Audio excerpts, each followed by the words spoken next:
बात है साल 1827 की।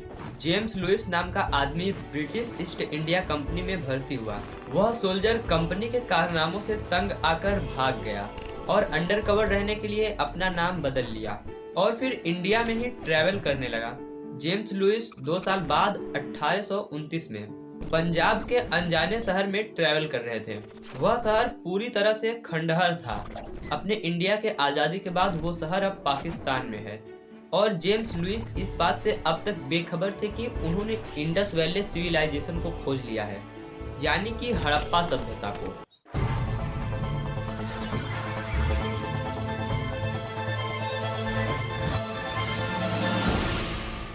जेम्स लुइस के 90 साल बाद इंडिया को इस प्राचीन सभ्यता के बारे में पता चला और फिर जॉन मार्शल को एएसआई का डायरेक्टर अपॉइंट किया गया। इंडियन आर्कियोलॉजिस्ट की हेल्प से इंडस वैली सिविलाइजेशन को सर्वे किया गया और तब पता चला कि यह सभ्यता 5000 सालों से भी अधिक पुराना है। जब सिंधु नदी के पास रिसर्च किया गया तो वहाँ इंसानों के कंकाल पाए गए। दरअसल जहाँ पर कंकाल पाए गए थे वो हड़प्पा सभ्यता का मोहनजोदारो शहर था और इसे the mount of the dead के नाम से जाना गया। ऐसे ही और बहुत सारी खुदाई की गई। यह सिविलाइजेशन सिंधु नदी के पास था, इसलिए इसे सिंधु घाटी सभ्यता के नाम से भी जाना जाता है।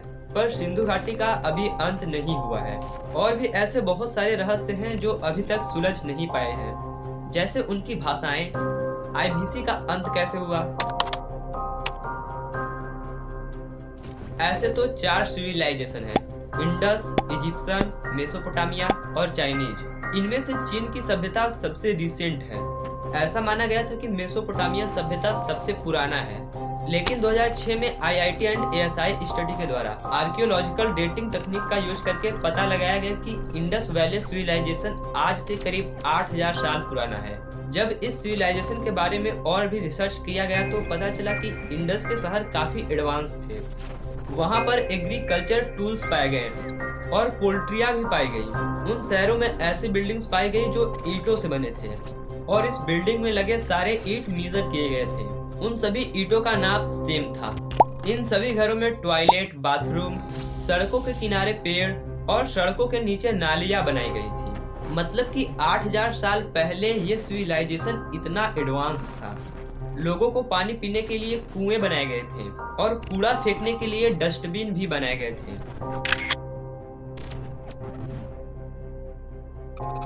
4000 से भी ज्यादा आर्टिफैक्ट पर इंडस लैंग्वेज में स्क्रिप्टिंग की गई है, लेकिन इन लैंग्वेज को समझ पाना एक कठिन टास्क है।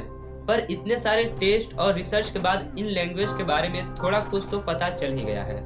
हम लोग जब हिंदी या इंग्लिश लिखते हैं तो लेफ्ट टू राइट लिखते हैं, लेकिन इंडस लैंग्वेज के जितने भी आर्टिफैक्ट पाए गए उनकी स्क्रिप्टिंग राइट टू लेफ्ट की गई थी। आर्टिफैक्ट पर जो कुछ भी लिखा गया था उसके नीचे एक जानवर का फिगर जरूर बनाया जाता था। इंडस लैंग्वेज में 400 से भी अधिक साइन पाए गए थे। हड़प्पा सभ्यता मेसोपोटामिया सभ्यता के साथ व्यापार भी करता था, क्योंकि इंडस लैंग्वेज मेसोपोटामिया में भी पाया गया था। इंडस वैली सिविलाइजेशन का एक मशहूर शहर मोहनजोदारो में एक आइकॉनिक चीज थी, द ग्रेट बाथ या स्विमिंग पूल। यह स्विमिंग पूल 900 स्क्वायर फीट चौड़ा और 2.5 मीटर गहरा था। इस स्विमिंग पूल में कुआं और छेद भी पाए गए थे, जिससे साफ पता चलता है कि इस पूल में हमेशा फ्रेश वाटर यूज किया जाता था। इस सिविलाइजेशन में रिसर्च के बाद पता चला कि यहाँ पर temple, mosque, palace, royal tomb, पंडित, मौलवी, पुजारी, आर्मी, राजा महाराजा, इनमें से एक भी चीज नहीं पाया गया था।